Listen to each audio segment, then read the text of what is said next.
How do I get out of this?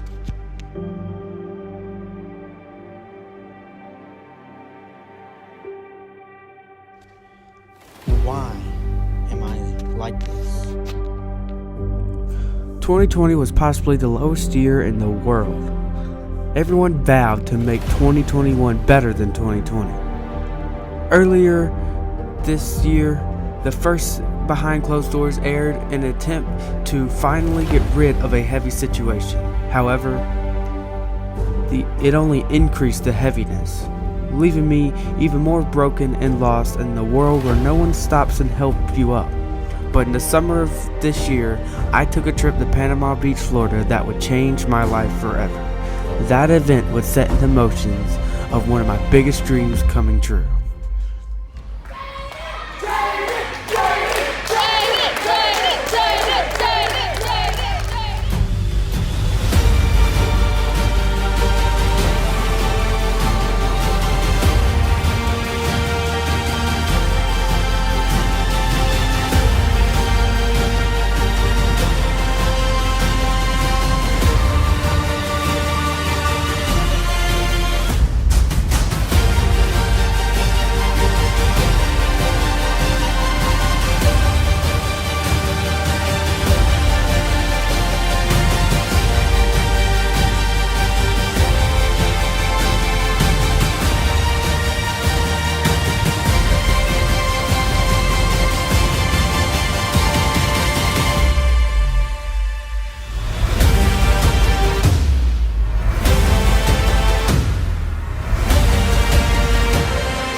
Wow.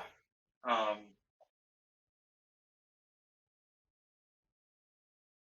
if I had to describe this year, um, oh man, that's a hard one. Couldn't do it in one word. Really couldn't. Exciting. Um, there's a lot of ups. There's a lot of downs. There's a lot of highs. There's a lot of roads going on. I guess you can say this year has been a roller coaster of emotion. Um, the past couple of years has really been tough, and regardless, regardless what I think about myself, regardless of how other people think about me, nobody my age should have gone through what I went through, and I think that because I got myself through it, and because that I kept going and I had the willpower, there is a reason why I'm still here. There is a reason why I'm still breathing, and there is a reason that I've made it this far. And I know that reason, and that's all that matters.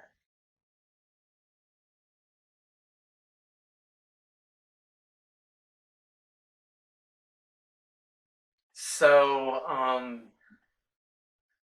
yeah, this,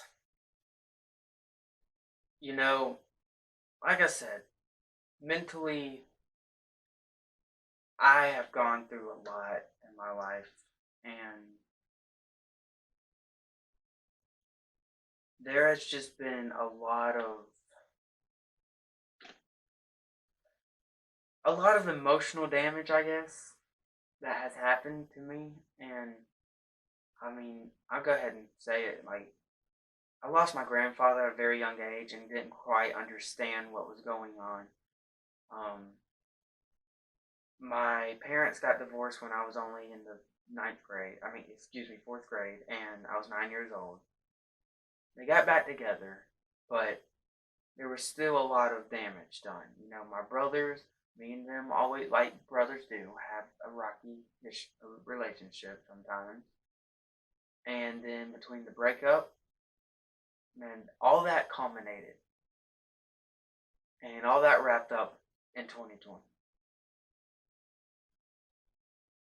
And I'll go ahead and say it, I was depressed. I was really, really depressed. And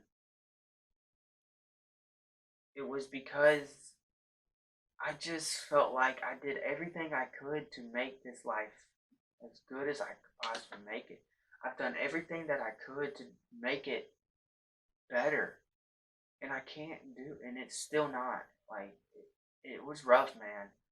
And I carried that over into 2021. But like I said, in February, I started to accept what has happened to me throughout my life. And I started to use that and move forward. But I still didn't have a good grasp and a good understanding why this has to happen, why this had to happen to me. I asked why a lot. You know, I asked why for a long time. Why me? Why now?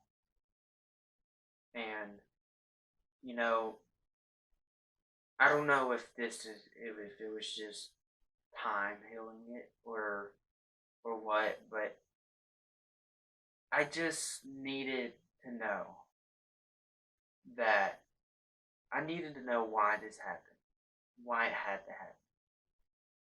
And so, going throughout the year at school, it became very apparent what was going on.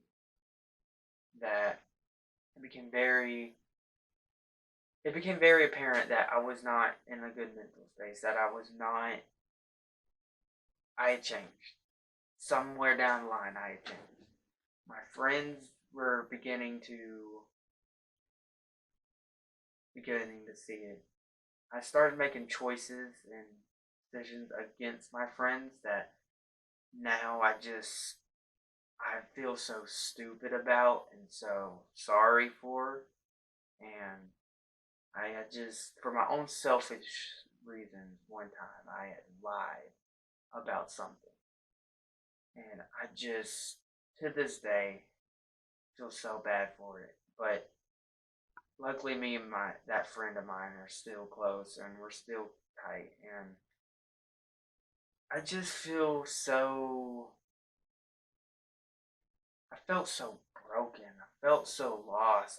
I honestly believed that I wasn't going to live past 15 years old. Like, I honestly believed that. And not that I felt like I was going to do anything to myself, but I felt like that somewhere down the line I was going to grieve myself to death, literally. And I just didn't want that. And so, for my birthday this year, I went to the beach and I was able to forget about all that. You know, I was able to get that off of me, but I was still broken. I was broken for a very, very long time. And then in May,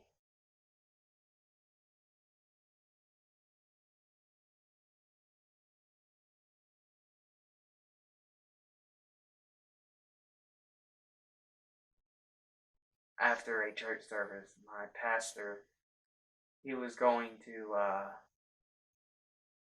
in between services, he likes to hide in his car on a hill. That way he can just go over everything, kind of be all by himself for a second. And as we were leaving, he was driving through the parking lot, and he pointed me out of my car, out of my mom's car, and he said, "You going to the beach retreat?" Because the students were going on a beach trip for a week to Panama City. And me trying to be like, me trying to just make the guy happy, I was like, yeah, I'm going, knowing that full well I had no intentions of going. And my parents signed me up, and I was super nervous about it. I didn't want to go, and I was just like, man, I'm just going to get through this week, chance just to get away, meet some people, have a little bit of fun, come back, life carries on. But yeah, man, I was not expecting anything to happen at all. So a day before it, I'm packing, and I just remember right before I went to sleep that night, I took a real deep breath. Didn't want to, and I looked around my room, and almost everything that had happened, like in here, like has everything that's happened in the last year kind of replayed through my mind in my room, and I was just like, wonder why I just thought of all that. So I wake up, I got this giant bus. I'm seeing people that I've seen before but never really talked to. I know one kid on there really good, and I rode with him up there and on the way back, and we talked, and he was basically my go-to buddy on all week, and it was one of those things where that kind of comforted me a little bit. And one of the wrestlers was there who wrestled for my dad, who works with the church, and I was comfortable. I was comfortable altogether, but I was still so nervous because I had never, number one, I had never been to Panama City. Number two, I had never been to Panama City alone without my parents. And this is a church environment. Like, I would, like, in my mind, I did not belong in that area, in that environment. I felt like I was like, I'm over here, me. I'm in a church environment. Like, what is going on? But there is a reason.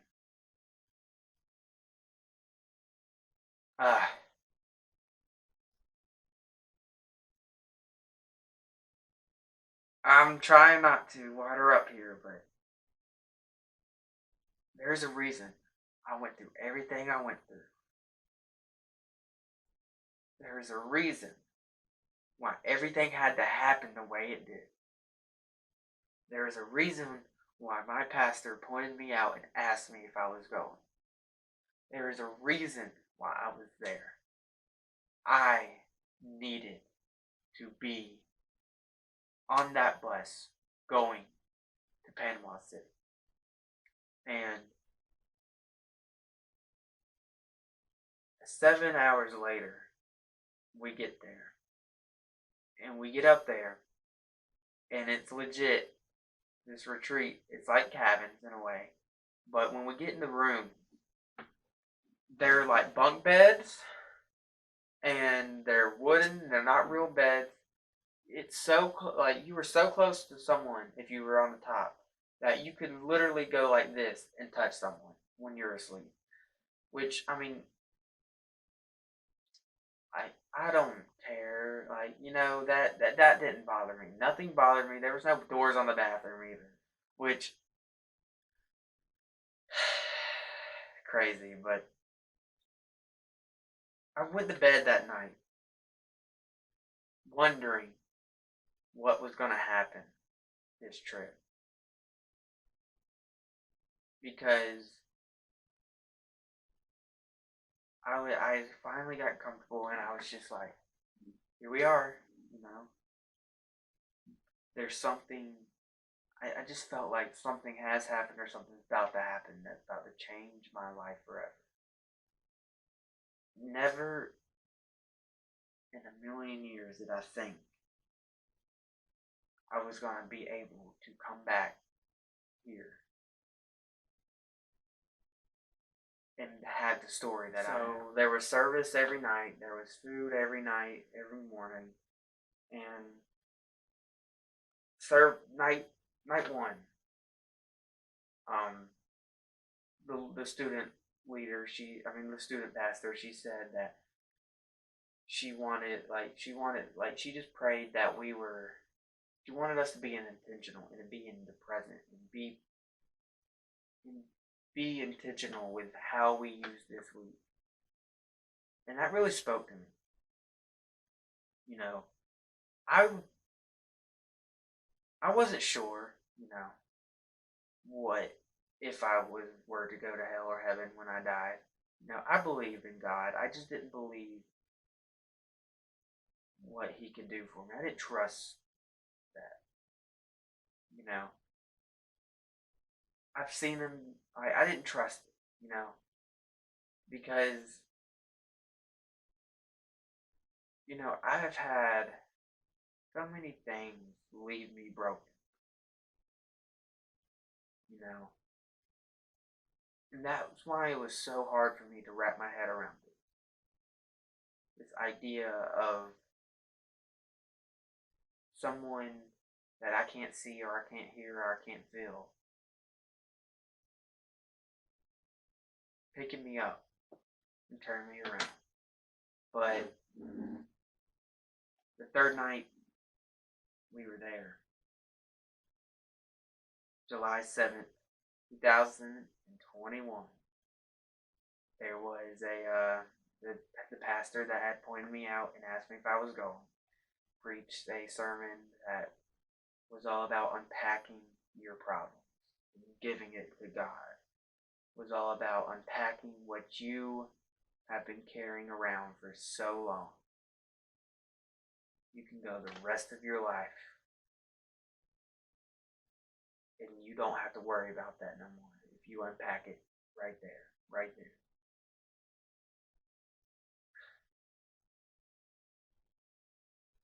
And when he said that, for the first time ever, I was intentional about bowing my head to pray.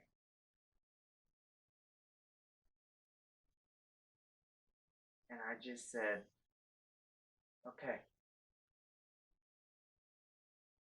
All right.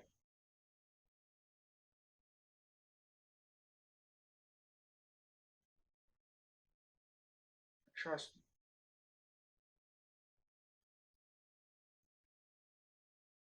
And for the first time in a long time,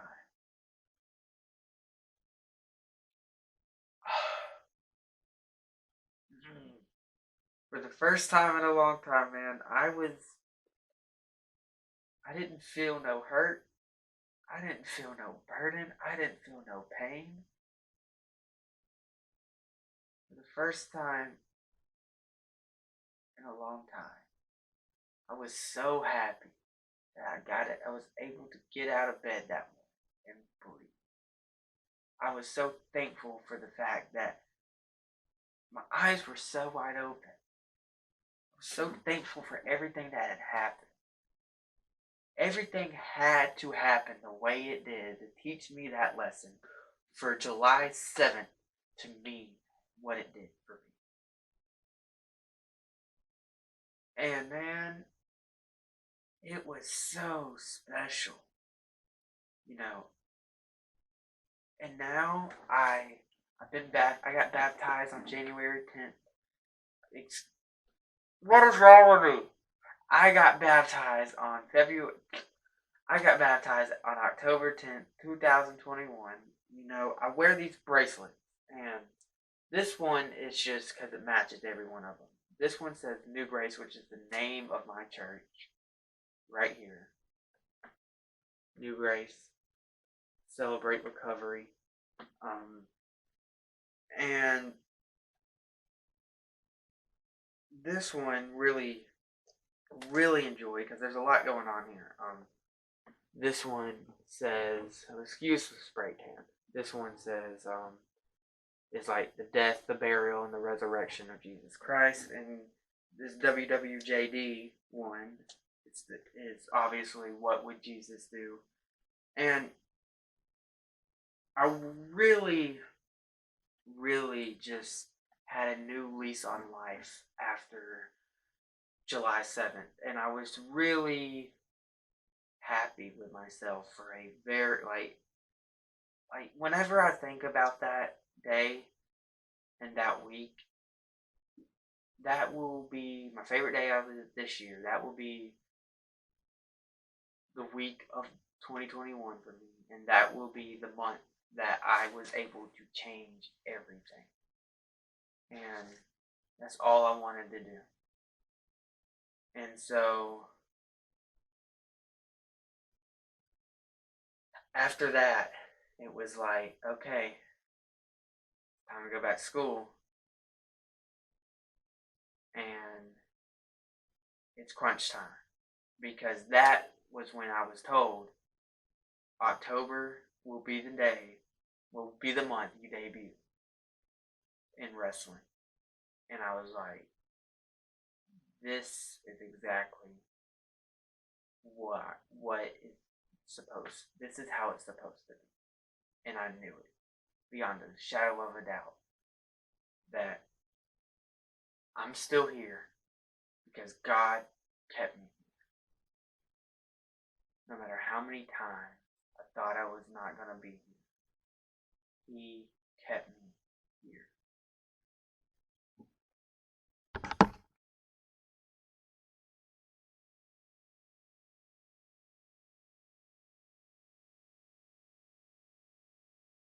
After excitement,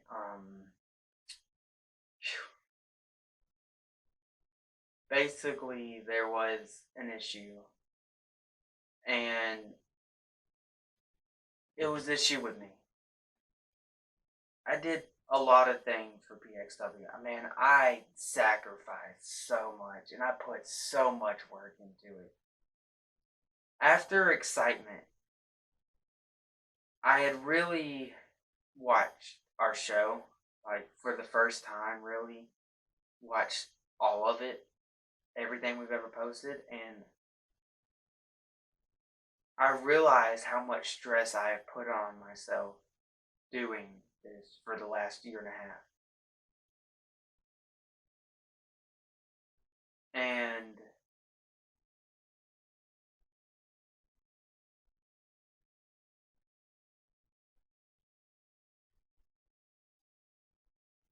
I guess for me, I was a little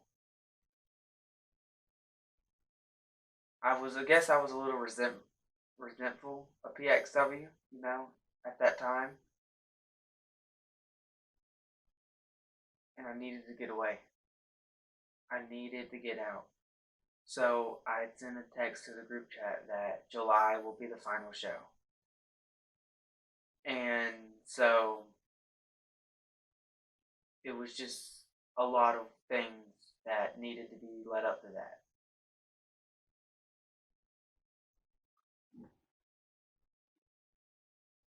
I can sit here and say that it wasn't hard, but those guys really had my back and I had theirs. We had so much fun together.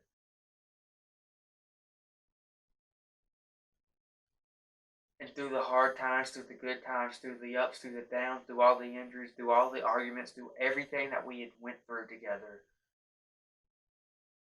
we knew at the end of the day, no matter what, we had each other's back.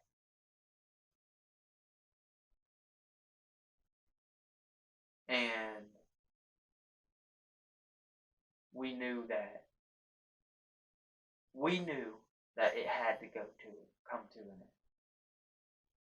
I knew it was coming to an end. But I guess the reality hit me.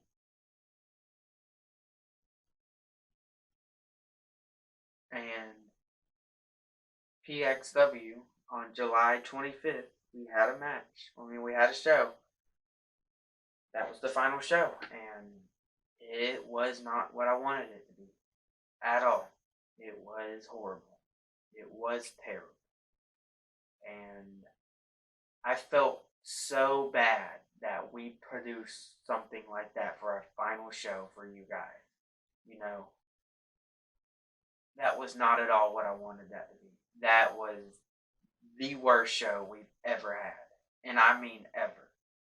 And it really it showed me that this should have ended last show. this shouldn't have happened. Like, we should have ended the show last month, and it really irritated me that everything that I put in, all the work I put in, it was no one's fault. It was no one's fault. Let me just clear that up.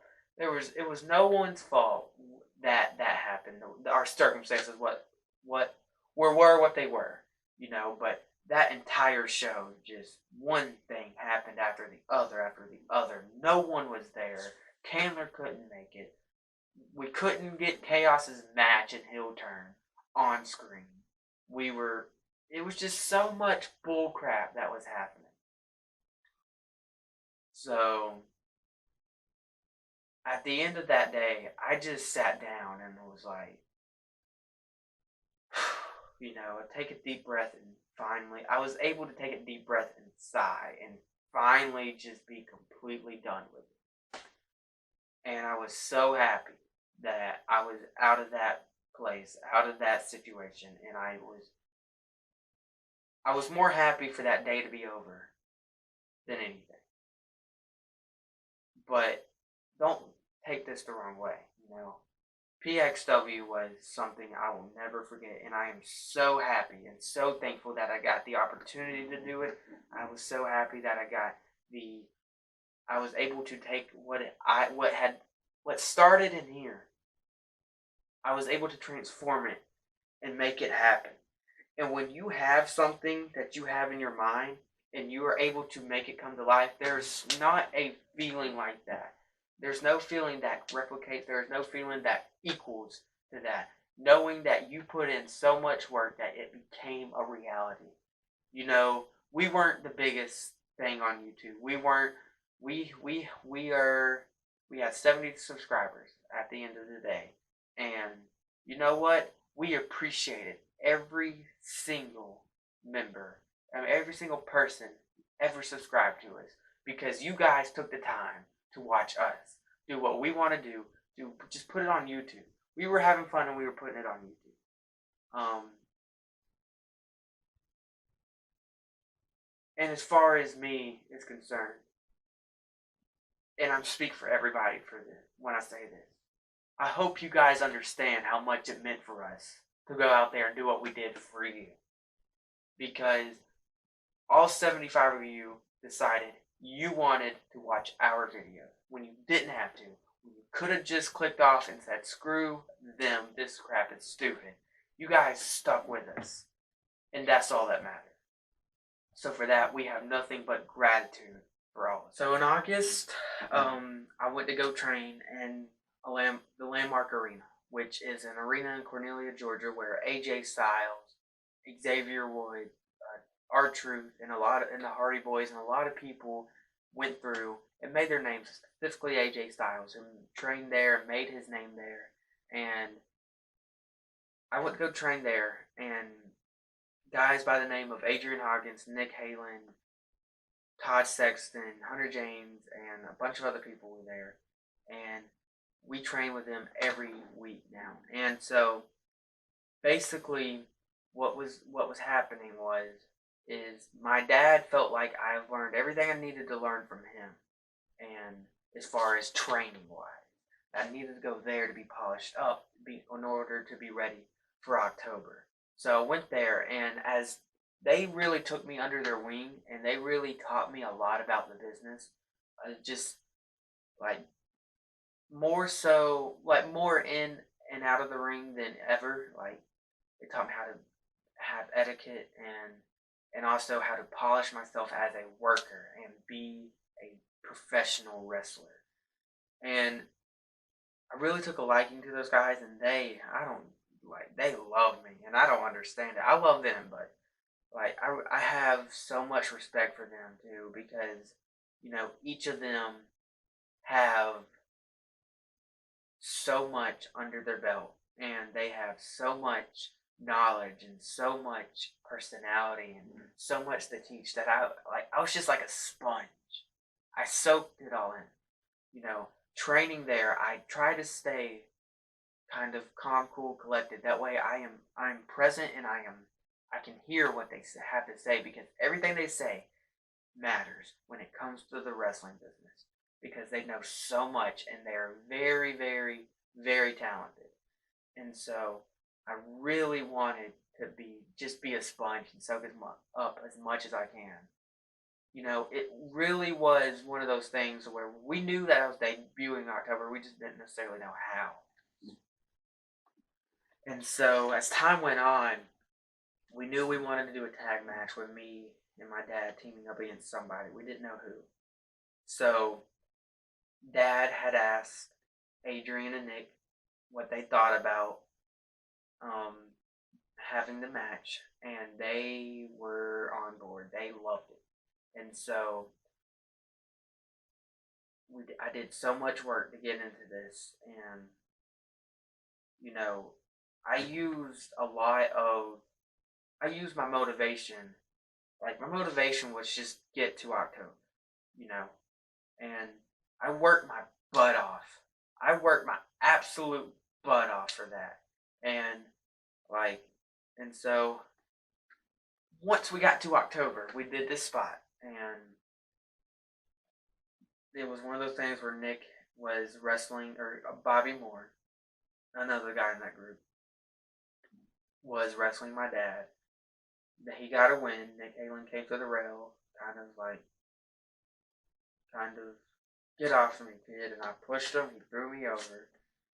And they beat me down. Nick ended up giving me his finish. And then that was the setup for a promo for the next week. Dad challenges them to a match where I wrestle, blah, blah, blah, blah, blah. And I had 2 weeks to go after that. To say those were the longest 2 weeks of my life would be a complete understatement. Because those 2 weeks felt like an entire decade. I mean, it felt so long. I had 2 weeks. And in between that, my brother got married. I got baptized. And I had exciting things. You know, but it was like, man, I cannot wait until October 22nd. That way I can just wrestle. I can show the world. I can go out and live my dream. And man, like, you talk about surreal moments. And in a world where you kind of forget that you had to stop and smell the roses, that day was the perfect day. So great. So amazing. You know, those guys really did a lot for me, and they did not have to do it. And so I will respect them forever for that. And no matter what, that night will always be a night where it's one of those things to where beforehand it still didn't feel real. Like, I was just like, pinch me, someone wake me up. Someone wake me up now before we get here. Because if we get here and I wake up, it's gonna suck. And I was just, so many things were going through my mind. And we went over the match, everything was good. And then getting the gear was one of the cool things too. That I really enjoyed that with his gear. And right before the match, like they were announcing what was coming up next. Man, I was pacing.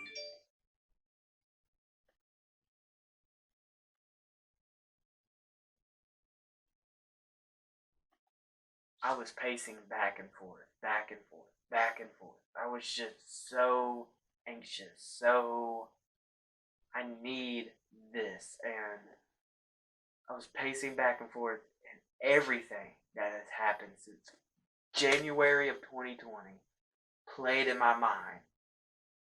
And there was almost like a presence came over me. And it almost felt like God said, "This is what I've been setting you up. This is why you had to go through all that. Because I took you from there, and I brought you to where you wanted to be. You're welcome." That's what I felt like he was saying. So right before I went out, I thanked God for everything he had done for me. And when I went out there, the most surreal moment happened. I went out there and those people went crazy. And I took a moment and I stood at the top of that ramp and I took in every bit of that. I'm getting goosebumps, man, thinking about it. Like, I took in every moment that night. And I took in that moment because, man, like, to where I was a year before that, where I am now, crazy. So crazy.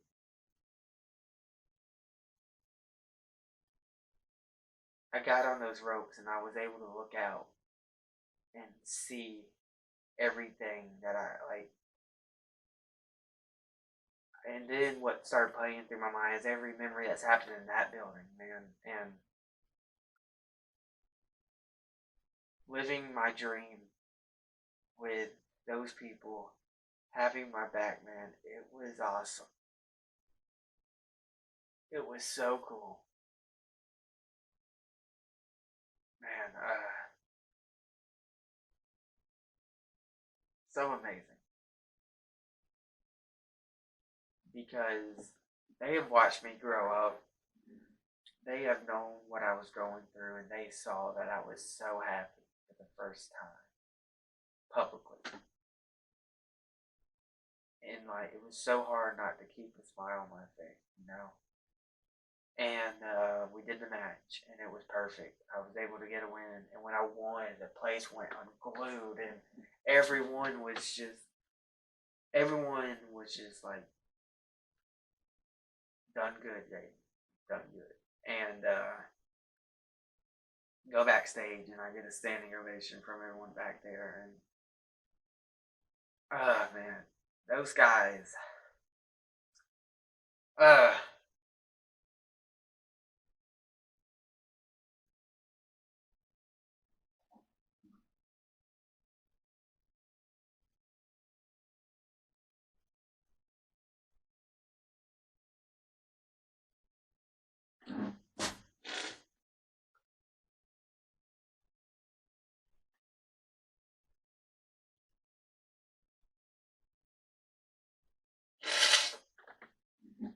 those guys are family, and I love them to death.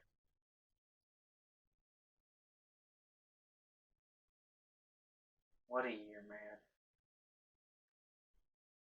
What a year.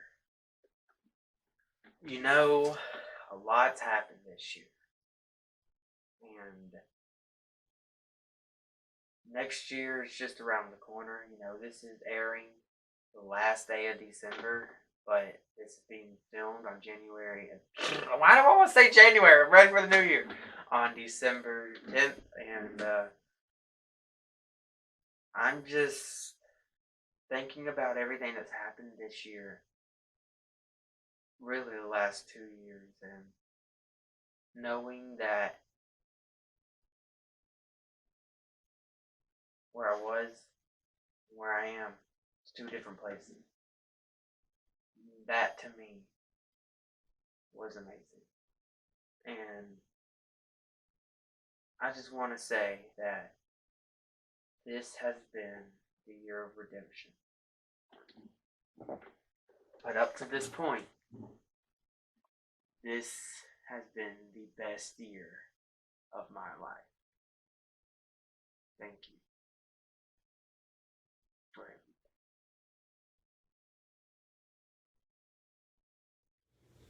This is where I come to reflect, and this is just anywhere. It's not just for this. This is basically my safe place here. But to wrap all this up,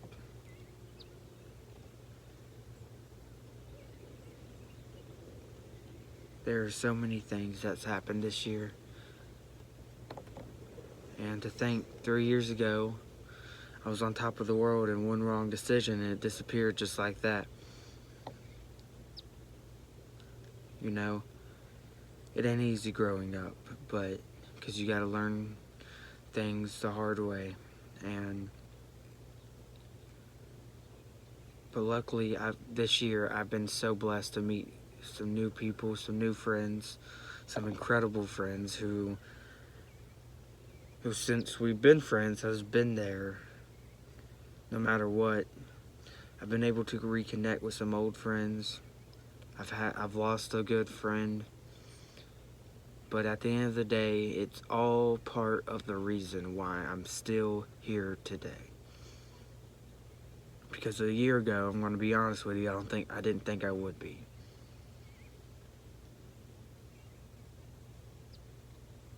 But you're gonna stumble. You're gonna get scuffed up.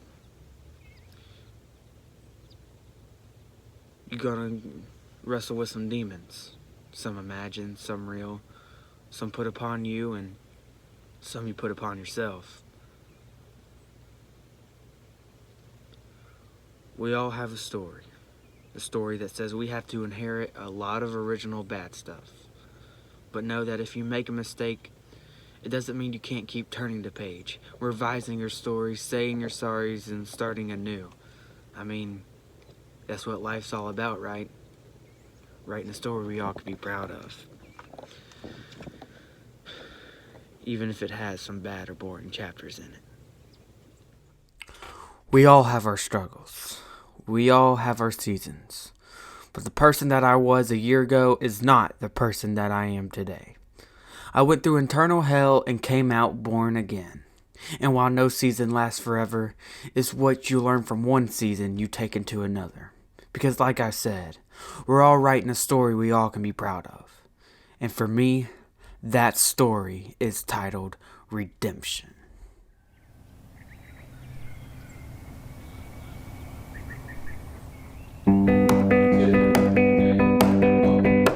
I've heard them say before to live just like you're dying, yeah. Wish I could say that's how I am, but I've been lying, yeah. Lying in my bed at night, one too many times I'm thinking, what if, what if? My biggest fear is waking up to find what matters is miles away from what I spent my life chasing after. Is my story gonna have the same two words in every chapter? What if, what if? But last I checked, this heart inside my chest is still beating. Well, I guess it's not too late. What if today's the only day I got? I don't wanna waste it if it's my last shot. Oh, no regrets in the end. I wanna know I got no what ifs. I'm running till the road runs out. I'm lighting it up right here, right now. Oh, no regrets in the end. I wanna know I got no what ifs, yeah. What if today's the only day I got? I don't wanna waste it if it's my last shot. Oh, no regrets in the end. I wanna know I got no what ifs. I'm running till the road runs out. I'm lighting it up right here, right now. Oh, no regrets in the end. I wanna know I got no what ifs.